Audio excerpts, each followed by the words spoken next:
famonoan'olona fahobe tany kongo afana ny fanadiadiana ireo solombavam-bahoaka mpanadiady.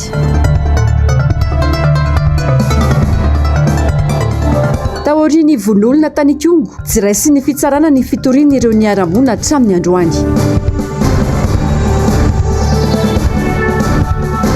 Fitantanandraharaha eto Madagasikara manjaka tanteraka ny fanampara-pahefana.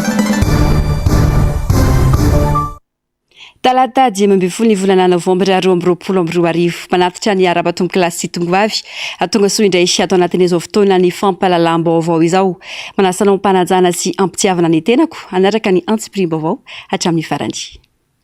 Pejy ny raharam-pirenena avy hatrandry nolaniny ireo solombavam-bahoaka androany ny tolo-pe-kevitra ananganana vomera mpanadiady ao nivo ny anteny meram-pirenena momba ny raharaha famonoan'olona fahobe tany kongo ny 20 aogositra lasa teo hitsangana araka izany ny enquête parlementaire amin'ity raharaha ity etsankilany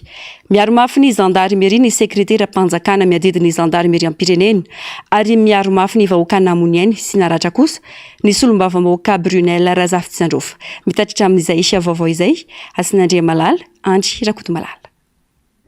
Ny 20 aogositra taona 2024 andro malaka ho an'ny vahoaka malagasy no ny vonomoka nataony mpitandro filaminana ny malagasy tany Ikongo.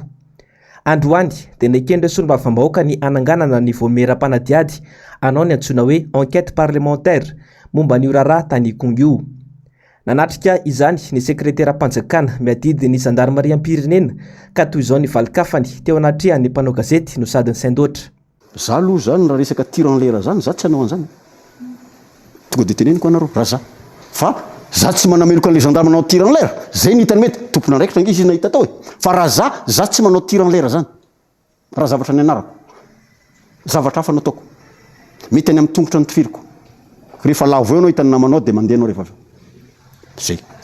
Tir en l'air zany mety ataonao hoe rano. Nisy nampita 1947 sy 29 fonga teo e. Nanjaranareo mitsara. Mitovy zany. Nga rehefa nisy faty olona dia tsy maintsy hoe mitovy ny ohatrany hoe colon koa zany gendarmerie. Ny Saindoatra ary tezitra mafy koa ny solombavam-bahoaka Brunel Razafintsandraofa ary namafisiny fa tsy vonona ny anafika ny tobin'ny gendarmerie ireo vahoaka nitady fifampiresahana tsotra ary namafisiny koa fa famonoan'olona fahobe inataony mpitandro filaminana iny. Ary tobina maharan'ireo colon reo no lasa tobiny zandary androany. Sarotra ny fidirana amin'izany misy vavahady zany ary moisson rue de Moilon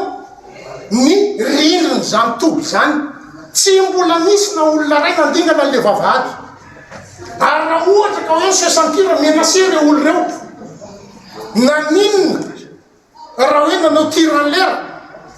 naninona raha nanao coup par coup fa tsy naninona nanao rafale ho anay tena massacre délibéré tena finiavana amono ka raha milaza izy androany fa voniny hitady ny marina dia miombona ao anatin'izany todika zany zay hoe andao tadiavina tokoa ny marina fa tsy atao an'izany isanandro mipraika ny razana ary samy mamy ny aina na faritraiza eto Madagasikara. Fa efana feno nomeny lalàna amin'ireo solombavam-bahoaka ny fanaovana enquête parlementaire tahaka izao. Ny solombavam-bahoaka Tim dia manana député roa andrafitra ity vomeram-panadiady ity. Raha ny momba an'ireo zandary anisany nandray anjara tamin'ny nitifitra vahararankiny dia nambarany tsy saika hatrany fa ao fianaratsoa izy ireo amin'izao fotoana izao ary tsy azo averina any Kongo intsony. Manodidina izay isy vaovao izay hatrandry tsy raisiny ireo mpiasany fitsarana ao Ikongo ny fitoriana napetraka ireo manana havana maty sy naratra vokatry ny tifitra vararaka nataony mpitandro filaminana tany Kongo. Tratry ny tsindry ireo mpiasany fitsarana ireo hoy ny solombavam-bahoaka Brunel Razafintsandraofa. Asinandria Malala sy Andry Rakoto Malala Atrandry. Tsy mety mandray ny fitorian'ireo naratra sy ny havan'ireo namony ainy noho ny tifitra vararaka nataony mpitandro filaminana ireo mpiasany fitsarana ao Ikongo.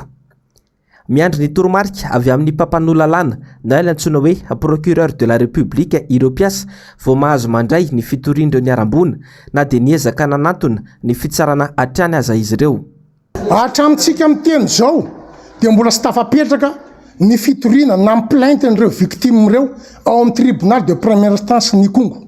Ny antony dia tsotra le mpiasa ao tsy mety mandray fa miandro toromarika avy eny amin'ny tonipampan'olalàna ony na procureur de la république hatramitsika miteny zao niala tao ikongo le procureur rehefa nitranga ny raha fa 720 hatramitsika miteny zao mbola tsy niverana toerana izy miandro amin'ny tribunal eo foana isan'andro reo niaram-boinareo na ny avany maty na ny fianakavian'ny maratra de zay tsara mpahafantarana amin'ny praitandrazana ihany koa fa mbola sy tafapetraka le plainte hatreto na de va constitué ary fantaniana maro no tonga ao an-tsaina amin'ny tranga toy izao tena natao fialofan'ny aran-tsindra azo lena tokoa ve ny rafi-pitsarana eto Madagasikara natao any sara babem-bahoaka ihany koa ve ny fitsarana ary inona no antony andrasana toromarika avy amin'ny mpampan'olalàna vao afaka raisina ny fitorian'ireo izay sisa tsy maty vokatry ny tifitra sanatria ve ho verimaina ny ain'ireo malagasy no toferiny mpitandro filaminana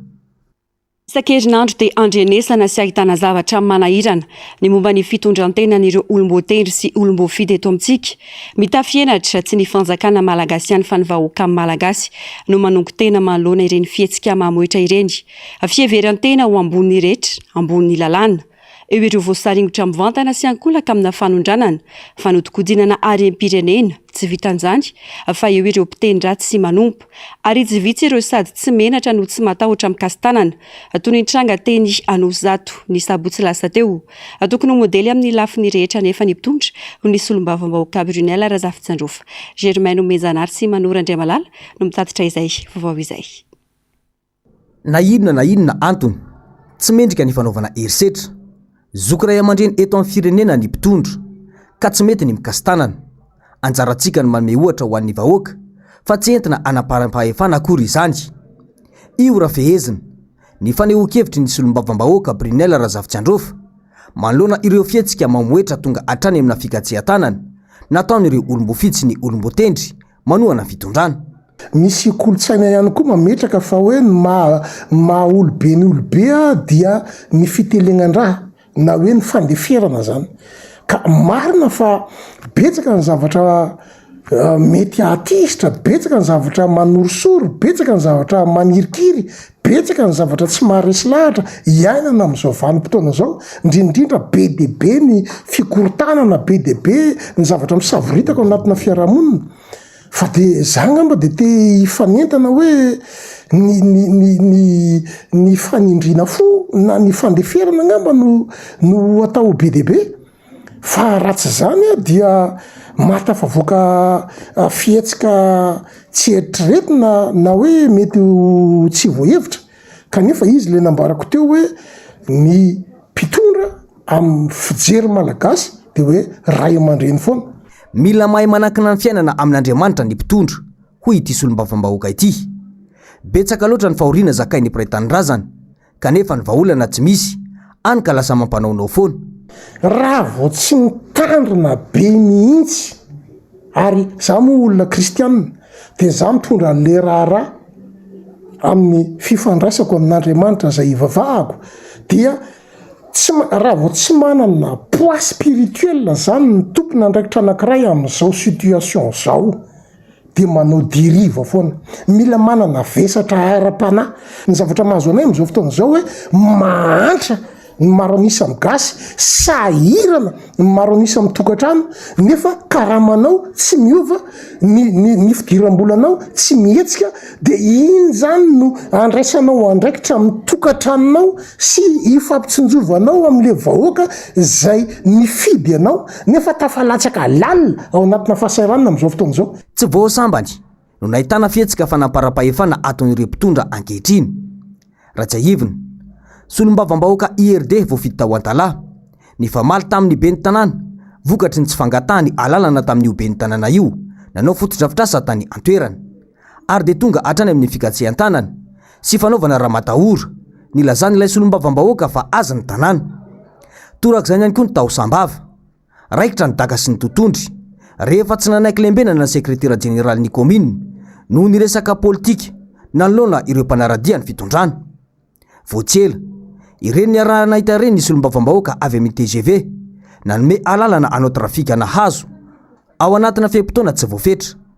teny koa mivadina minisitra mitazona basy tsy nahazahoana alalana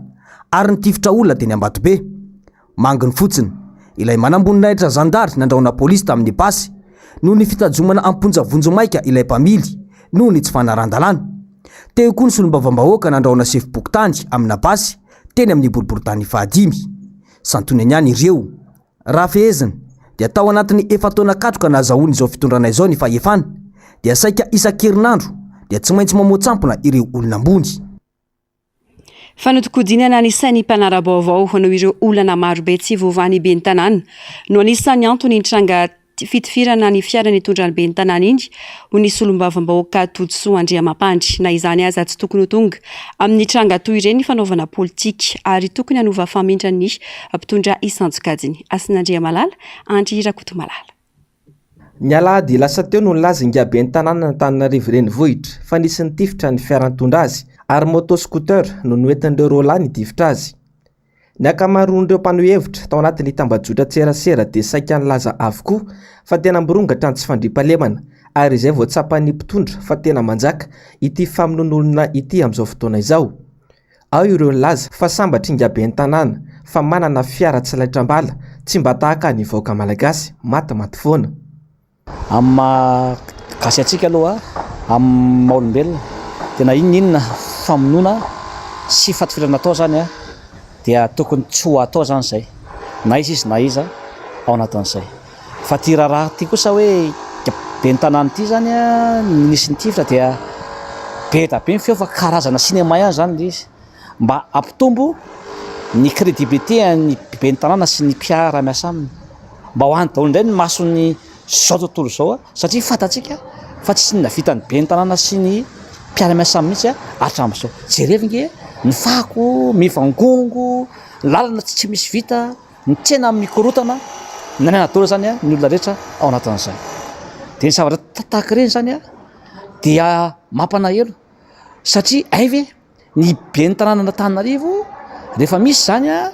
ny fandrompana atao aminy na famonoana atao aminy dia manana blindé izy dia milamina zany ny sécurité. Faona kosa ireo vahoaka madinika izay voatafika isan'andro isan'ora zao dia vao aingana vao haitsika vao maly nisy nitifitra teny Amboamalaza inspecteur des impôts sy namany mpiara-miasa aminy ay zany ny tany Kongo tsy mba misy fiarovana ataon'ny mpitondra tany Akazobe famonoan'olona firy tany Amenabe Fakanatova ny fanapahan-doha any atsimo rehetrarehetra ny Mosary mahazo ny vahoaka malagasy aiza ny mpitandro ny filaminana aiza ny mpitondra fanjakana zany iaro ny vahoaka sy ny fananana. Fa rehefa mba olona zany hoe manam-bola sy ben'ny tanàna dia voaro zany amin'ny tômôbila blindé zany ny fitaratra ny somaro isan-karazany. Fa ny vahoaka efa mantra izy tsy mba misy mpiaro tsy mba misy mpia nefa ny mpitondra no tompona andraikitra amin'izany. Arak'izany dia mila manova fomba famindra ny mpitondra.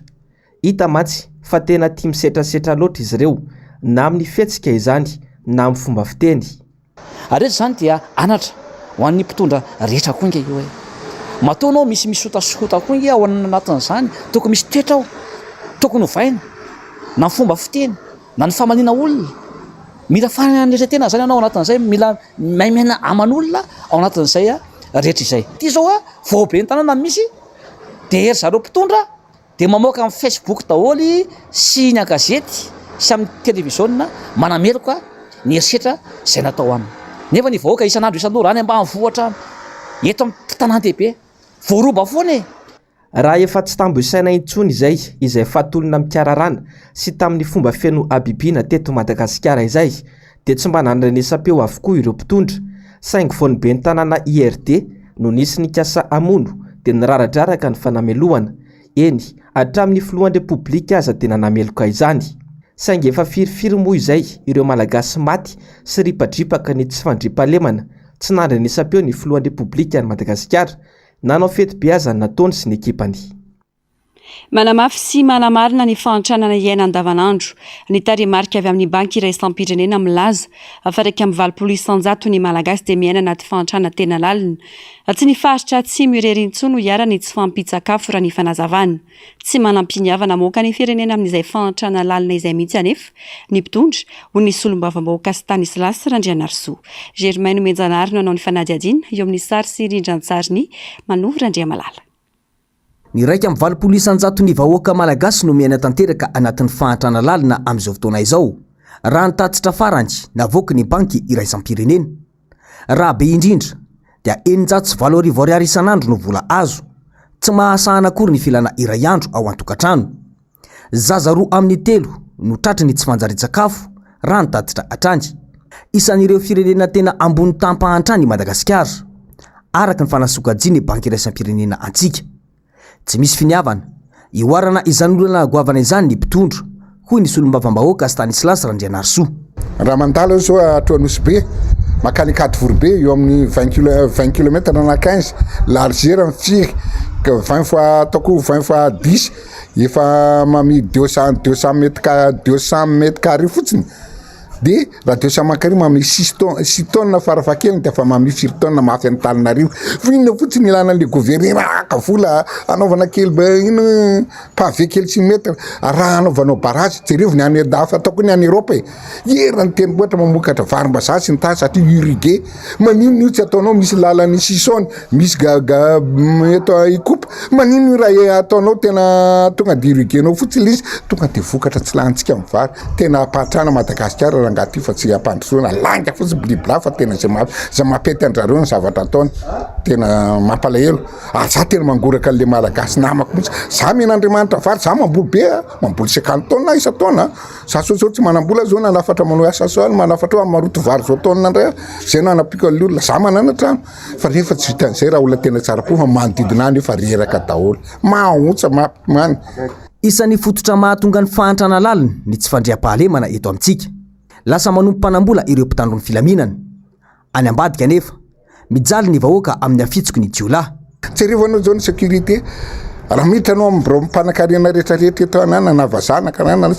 zandary manankareo nipetraka ao nefa nitsika ry ambanivohitra tena tsy inona amin'io zany ve dia tsy mamparary saina no isaka jereo misy zandary maravo aminy station zay mangasaingeza be rehetrarehetra dia ao daholo ny zandary roa na telo sy ny tariny nefa le vahoaka ry tsisy be raha miakatra amin'ny tôbila koa mantera tôbila zao aeraka ny lalana isaka ny 10 km sa 10 mètres dia fa misy PR voasava andralara dalana nefa ito ambadika mpangalatra tsita zavatra tena sy azo andrala vola zavatra manahirana be tsy mandeha zao loha fa raha olona mahay miorganiser angaty rotaona dia mieko lasa lavitra zany Madagasikara zany eto amintsika daholo ny ataonao vantanana zany zay mamparary fo raha hoe tena tany makarakaina moa tsy sina tsy famizatsy fa tena lasa mivoana ny zavatra tsisy ny zavatra misy eto Madagasikara mampalahelo tena raha tena ho faty mianakavyetsika raha tsy tena manapa-kevitra inga inona natao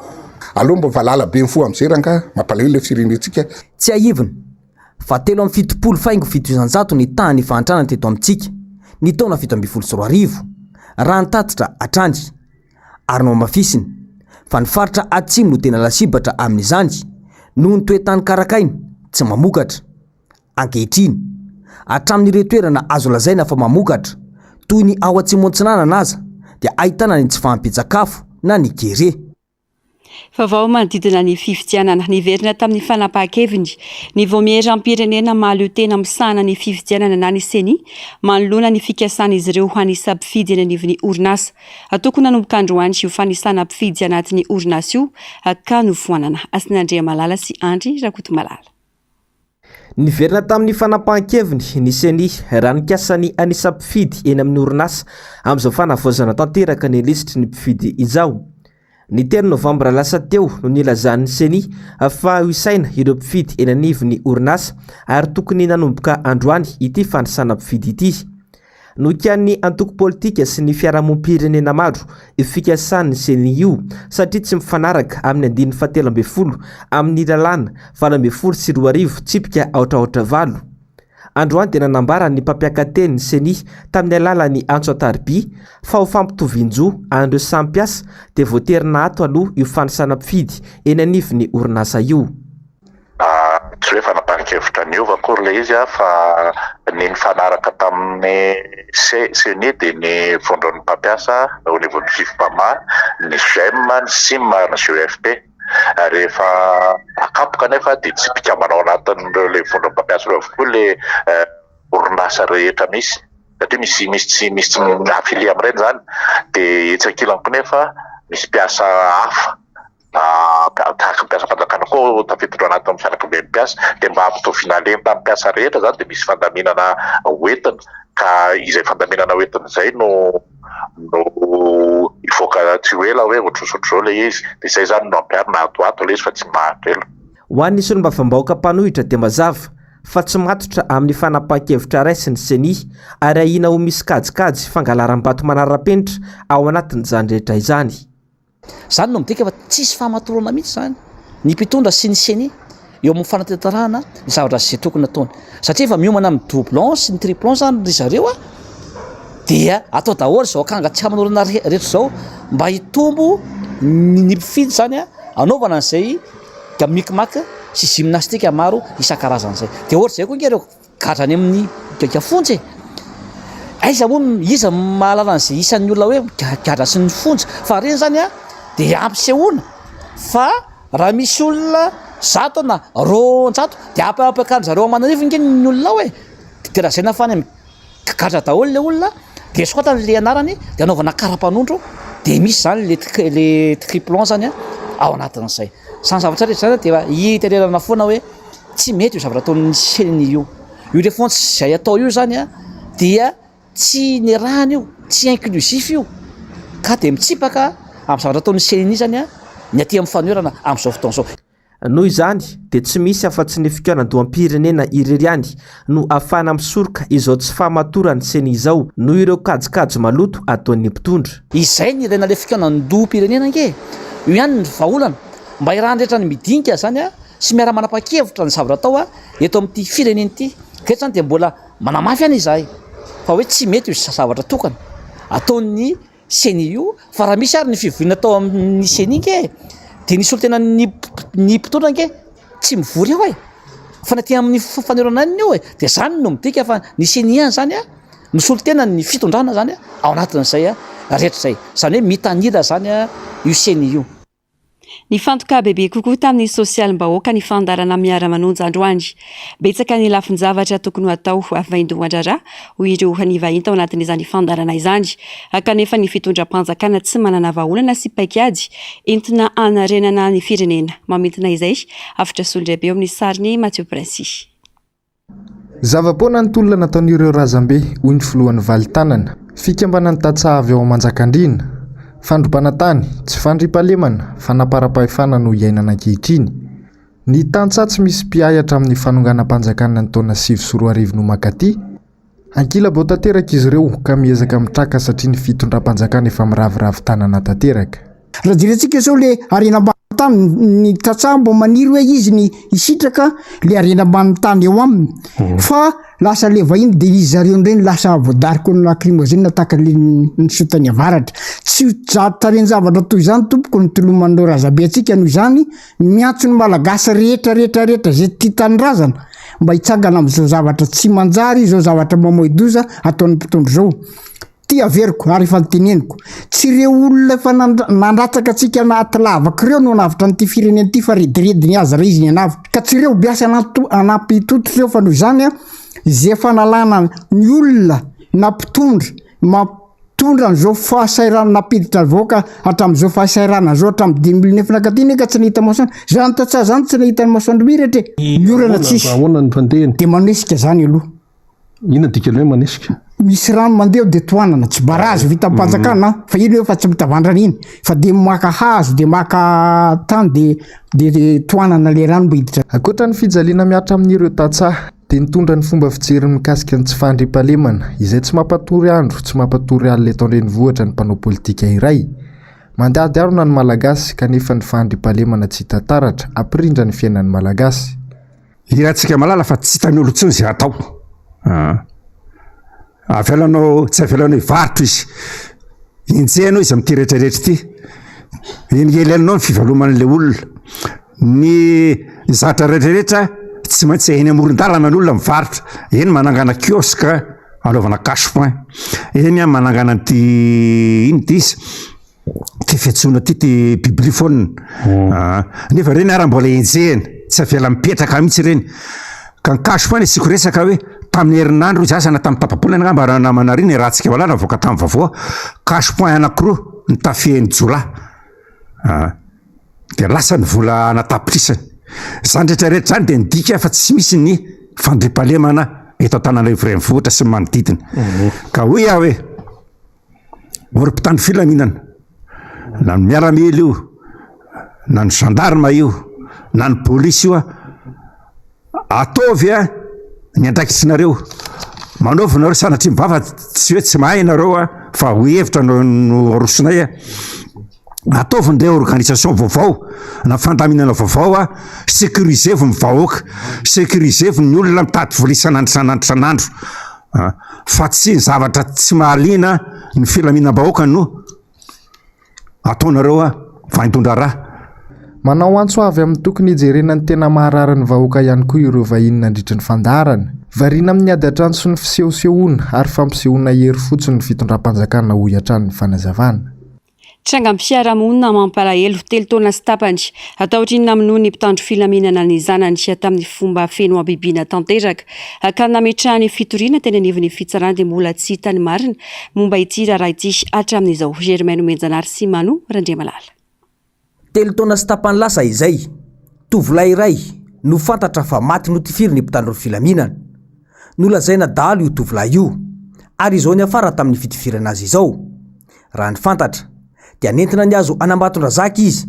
io nanaova ny mpitandro filaminana izao abibiny rehefa nambara fa nikasa itsoka olona somenoto ve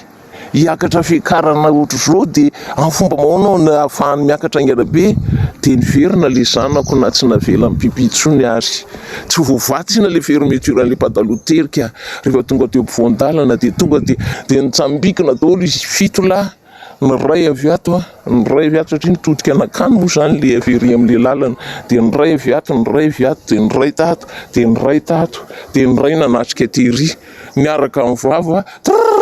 koarafalina amin'le kibo anilan'ny kibo amin'ny fotrany akavanana ny ilany amin'ny akavia ny ilany dia eto amin'ny fototsofony akavanana ny ilany dia eto amin'ny tratrany eto ny ilany rehefa voadonan'io moa zany dia tonga dia netafakohaka dia rehefa nitafakohaka dia tonga dia navadiky ry zareo rehefa teo anatrehan'izay zava-misy zay nalain'io lieutenant io ny vavabasy mamay rehetrarehetra teny tanany zareo dia natsatoka io amin'ny masony io tonga dia katona le maso satria vavabasy mamay natsatoka teo rehefa vita iny dia naka labasy dia napetraka eo ambony labasy io le zanako dia nentina nidina anaty alanalaky ninona dia teo ny nanatanterahana an'io tatahana tamin'ny antsy ny kibony nalainy le tanany natsofina tany araky ny ankety natao dia hoe nangalana ny etuena bala tao anatin'ny kibony zay tsy nivoaka taty tsy nivoaka le izy satria akaiky tifitra akaiky le izy ny bala ny fitaovam-piadinana nampiasaina zany dia AKFM atony ankoa ny anaran'le fitaovam-piadinana anaovana azy dia natsoahana reo manana casier judiciaire ara-dalàna nanomboka tamin'ny taona 440 ka hatramin'ny taona 440 io tovolahy ny inona no vonoina io raha ny fanazavana hatrany bulletin numéro 3 izay milaza mazava fa tsy mbola voaheloka ny olona iray eo anoloan'ny fitsarana raha nametraka fitoriana momba izany anefa ity reny mpianakaviana ity dia nolava ny fitsarana avy hatrany ao anaty kabinao amin'ny tomobile numéro 12 izy dia nasain'ny gendarme anankiray lieutenant io gendarme io ary nalefa nandositra ny miarinarivo amin'izao ny miasa ny rehetrarehetra nikasika an'io afera io na isaka avokoa amin'ny toerany manoloana an'izay zava-misy zay io le tena nanao ny abibina tamin'io nalefa any miarinarivo ary efa mifankahita tao amin'ny Bianco zay izy dia nataony fimezana kakatsoroa manontany izy nahita anaty teo amin'ny Bianco rehefa nandeha zany nataony enquête au fond tamiko dia niteny tamiko ny juge d'instruction laza izy manao hoe tena matahotra madame inona ho any atahoranao colonel tsy colonel ou général tsy général lieutenant colonel ny farany ambany osy tonga eto a mandeha manelanelana an'io raha io eto fena osisy nefa madama osy tsy sakony ianao an'izany de farany teo raha madama osy tena nantoalika teo tanatrehako ry gendarme nanitifitra osy a dia niaraka tamin'ny mallette d'argent de za kosa nametra-panontaniana taminy eto ampelantanako ny anaran'izany juge d'instruction zany fa nafindra ny tuléar io juge d'instruction io. Manamboninaitra general no ao ambadika izao raha izao raha ny fanazavana trany manjaka ny fanararota-pahefana eto amintsika ary tsy menatra miseho ambony lalàna avokoa ireo manam-pahefana. Fanararota-pahefana zany le izy amin'le général naniraka fa kosa ireto zany rehefa nahazo baiko na tsy ao anatin'ny formation gendarme ary zany hoe mahazo mamon'olona de na de tokony tsy atao ary zany fa tokony hoe nentina am'izay tokony toendrana azy le olona dia nataritanterana satria mbola za koa ny geste fa za manam-pahefana fa za gendarme dia natao io abibina tsoroamatany io. Rehefa nandeha ny ankety dia nasiana an'izay hoe nandositra izy raha mandositra ve ny olona ka miazakazaka makany mandositra dia tokony kibony voatifitra fa tsy ny lamosiny. Miantso ny manam-pahaizana rehetra arak'izany ity renim-pianakaviana ity mba hijery akaiky izao raha izao namela zazakamboty mianada ilay tovolahy matin'ny vonoina io ary mipetraka any amin'ity renim-pianakaviana nanao fitarainana ity. Fantatra ihany koa fa misy roim-pihavanana amin'io manamboninaitra io ny renin'ireo zaza ireo. Vaovao manodidina ny fahasalamana olona iray no nitantara tao anaty tambazotra an-tserasera Facebook fa todo tsy fahasalamana tao aoriana nanaovana vaksiny Janssen. Nitondra fanazavana mikasika izay ny mpitsabo iray Androany izay nilaza fa tsy voafaritra mialony zavatra mety iseho aoriany fanaovan'ny olona iray ny vaksiny fanefitry ny Covid-19. Mialy Rarinombana sy Manovra Andriamalara. Vehivavy iray no nitantara ny aretina sy ny tsy fahasalamana nahazo azy tao anatin'ny tambazotra an-tserasera Facebook omaly. Niroso tamin'ny fanaovana fitiliana izy ahafantarana ny zava-manjoa azy marina. Rehefa nivaly ny fitiliana natao dia fantatra fa misy raha mivaingana manitsina ny fony sy ny tratra ny vokatry ny fanaovana ny vaksiny Janssen izay fatra tokana ihany 2024 ny volana Martsa lasa teo. Raha nanontaniana ny mikasika ity tranga ity ny mpitsabo iray dia nilaza izy fa tsy fantatra ary tsy voafaritra mialony zavatra mety iseho amin'ny olona iray aorian'ny fanaovam-vaksiny fanefitry ny Covid-19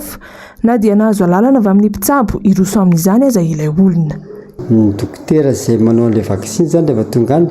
no miteny hoe tsy mety amin'olona izy misy aretina mitaiza misy fanafody mety hoan'ny maritra ohatra mety teraka hoana amin'ny vaksiny ohatra misy aretina mampalemy be anazy na ny fiarovana ohatra reny mamiadan-dreny aretina mahazo ny vo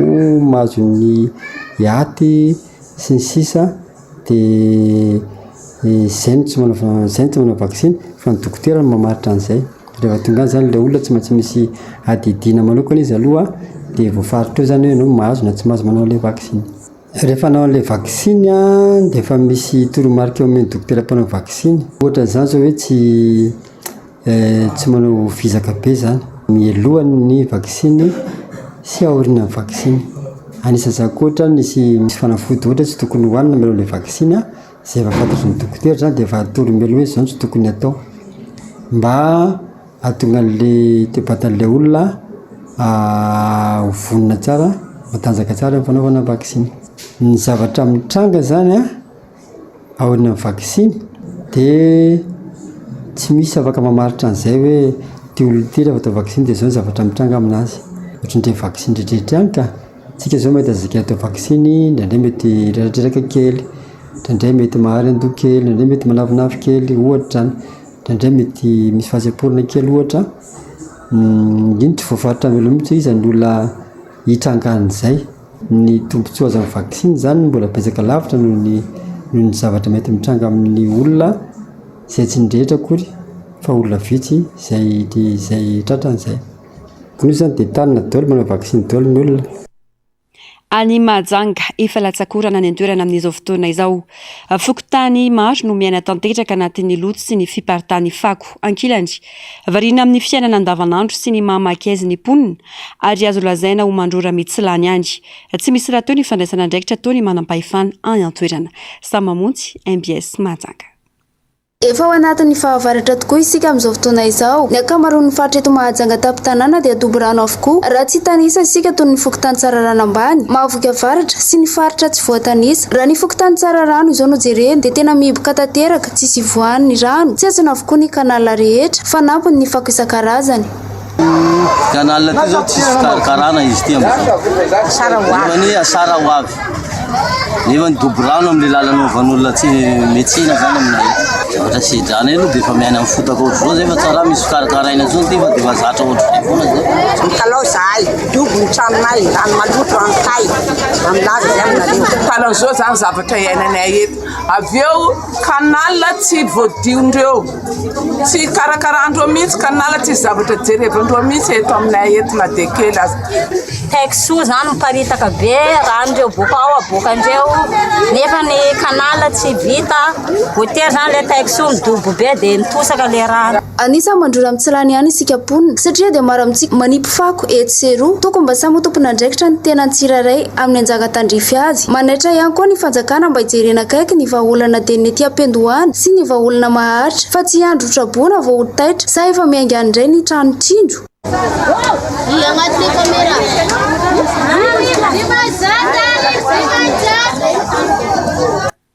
Manodidina izay sy vaovao izay atrandry ao anatin'ny fotoam-pahavaratra tanteraka isika amin'izao fotoana izao. Anisany mitondra faisana voalohany amin'ny resaka tondra-drano vokatr'izany ireo mponina mipetraka eny amin'ny faritra Iva. Iray amin'ireo fokontany ahitana fiakarany rano matetika ny eny amin'ny fokontany Andotapenaka fahatelo. Tsy misy ny fiomanana firy araka nambaran'ireo mponina noho ny tsy fampiny eo am-pelatanana fa dia miandry ny fikadonan'ny orana fotsiny izy ireo. Mialy Rajinombana sy Mano Randriamalala. Efa mifiarotrana sahady amin'ny resaka tondra-drano ireo mponina eny ambany tanàna. Anisan'izany eny amin'ny fokontany Andotapenaka fahatelo amin'izao fotoam-pahavaratra izao. Tsy misy ny fiomanana ary tsy manana fepetra ho raisina hiatrehana izany ny ankamaroan'ireo tokantrano noho ny fahasahiranana sy ny tsy fahampiany eo am-pelatanana. Miandry ny fikadonan'ny orana fotsiny ny ankamaroan'ireo mponina. Ankoatra ny fisian'ny fanorenana tsy ara-dalàna, olana goavana iray anisan'ny mahatonga ny tondra-drano eny an-toerana ihany koa ny fahatsetseman'ny lakan-drano, vokatry ny fanariana ireo olona sasany fako any anaty tatatra araka ny nambaran'ireo mponina. Tsisy fepetra azo raisina kinona ny afaka ataon'ny tena tsy afaka handeha nofatrano any ambony fa tsy maintsy ety ihany dia reheto miaritra ny fahavaratra eto. Afiomanana fotsiny dia nitranotrindrio fasika ny tafo. Izay fotsiny izao ny azo atao hoe fanirano aloha dia miditra ny an-trano. Mba hanerana fitondram-panjakana mba hijerena ety amin'ny ambany tanàna aty satria misy mpanambola dia ao anaty kanala mihitsy izy manao trano dia tsy afaka mandeha le rano ny dalina dia efa tsetsina daholo mihitsy zany ny dalina. Misy tompona andraikitra fa io izao ny vao nidiovina vao mbola manadio any ary izy dia izao ihany ineo ihany ineo. Le sase manidina le fako zany sy tomma fa petraka amin'ny sisiny ohatr'izao da vereo miverinao ihany. Dia fiomanana zany aloha dia tsisy efa dia efa miatrika an'izay eo hoe miandry rano fotsiny miandry zay tongavan'ny rano. Inona moa ny fiomanana vola tsy misy hoe anao inona dia tsy salama daholo ny ankizy kely. Voaka ty amin'ny arabe ohatr'izao ataona izao dia mihiboka ao indray aloha amin'ny ariva. Hitanareo le nisy orana kely teo, le orana iny efa dibo rano ety aminay. Nenay matsy iva ny tanàna dia raha ova iva ny tanàna tsy maintsy amboarina mba tsy hidiran'ny rano. Tofana mba hiakatra. Misy zany fa tsy dia betsaka tsony fa mety aloha le izy. Tatatra zany tsetsina ny rano miakatra, ny orana, fako, ny olona manary fako amin'le tatatra dia efa tsisy lalan-drano. Manoloana ny fahoriana mianjady amin'ireo mponina eny ambany tanàna ireo dia mangataka ny fandraisana andraikitry ny tsiraray indrindra fa ny fitondram-panjakana izy ireo mba hijery vahaolana maharitra hialana amin'ny resaka tondra-drano indrindra fa rehefa fotoam-pahavaratra. Trangam-piarahamonina ny sehoana vaky fasana atao amin'ny fokontany Zatobe, Tsinjovary komina ambanivohitry Maritampona, faritry Bonglava lasan'ireo tsy mataotody avokoa ny razana rehetra tao am-pasana. Manaitra ny tompona andraikitra mba hijery akaiky ny zava-misy ny mponina nantoerana satria dia nisesisesy ny vaky fasana tato ato. Fanodomandry omaly 7 novambra Andriamatoa Henri Roger olobe efa nisana andraikitra ambony maro teto amin'ny firenena ny tenany ateo amin'ny lafiny ekonomia sy ny lafiny fanatanjahantena no tena nahitana azy efa filohan'ny ofisy pirenena misana ny fizantany na ny ONTM sady filohan'ny magazine Goto Madagasikara atao amin'ny fotoanandro efa tele arabaritra atao amin'ny kompania Air Madagasikara ihany koa izy efa nitondra avy ny fitantanana ny taranja atletisme rehefa filohan'ny komity olimpika malagasy mampahery ny fianakaviana izay atao amin'ny MBS. Farany amin'ny maresaka avy any ivelany nisokatra tamin'ny fomba ofisialy androany ny fionana tampon'ireo firenena mifondro anatin'ny G20 tsy nanatrika izany ny filoha Rosiana kanefa lafin-javatra maro nodinian'ireo filoham-panjakana ankoatra ny ara-toe-karena anisan'ny fampidinian'izy ireo ny ady eo amin'ny Rosia sy Ukraine eo ihany koa ny lafiny fifandraisana ara-diplomatika eo amin'ireo firenena mivondrona ao anatin'ny G20 Zavandriamahefa sy Taizniana. C'est un sommet du G20 sous haute tension qui s'est ouvert ce mardi à Bali. Nanomboka androany tao Bali ny fionana tampon'ireo firenendehibe mivondrona ao anatin'ny G20 saika tonga tao avokoa ireo filoham-panjakana maro ao anatin'ity vondrona ity tsy tazana kosa ny filoha Rosiana Vladimir Poutine ary efa nanambara fa tsy handray anjara amin'ity fivoriana ity na izany na tsy izany ny ompana avy hatrany teo amin'ny ady eo amin'ny Rosia sy Ukraine ny adefitra tamin'ity andro voalohany ity na dia tena tsy tafiditra ao anatin'ny lahadinika ifampidinian'ireo firenendehibe aza izany misy amin'ireo filoham-panjakana sasany kosa no manana heritreritra hanao fanambarana iombonana hanamelohana io ady any Ukraine io niditra ny vantana tamin'ny alalan'ny visioconférence ary ny fampiresaka tamin'ireo mpikambana ao anatin'ny G20 ny filoha Ukrainiana Volodymyr Zelensky nanentana ireo firenendehibe ireo ny tenany mba hampitsahatra tanteraka ny ady ary andresa lahatra ny Rosia. Ankoatra izay anisan'ny tena nisongadina tamin'ity fivoriana ity ihany koa ny fionana sy ny fifampiresahana teo amin'ny filoha Amerikanina Joe Biden sy ny filoham-panjakana Sinoa efa 10 taona maro mantsy no narisarisa ny fifandraisana teo amin'ny firenena rontota anton'izany ny tsy fitovian-kevitra momba ny olana isan-karazany mahakasika ny Taiwan ka ny hitatra tamin'ny fifandraisana arabaritra izany andrasany rehetra araka izany izay hoako nyity fivoriana tanterahin'ny firenendehibe mivondrona ao anatin'ny G20 ity. Fandarana ahoana marina Global News noraina ho vetrany aorian'izao fampahalalam-baovao izao nioronantsara indray miseho mitondra ny lohateny hoe enfin seul no atolotry ny MBS anao anio alina ny sampana fampahalalam-baovao tomoklasy tongavy mametraka ny mandrapitafa ao amin'ny rampitsindray veloma tompoko.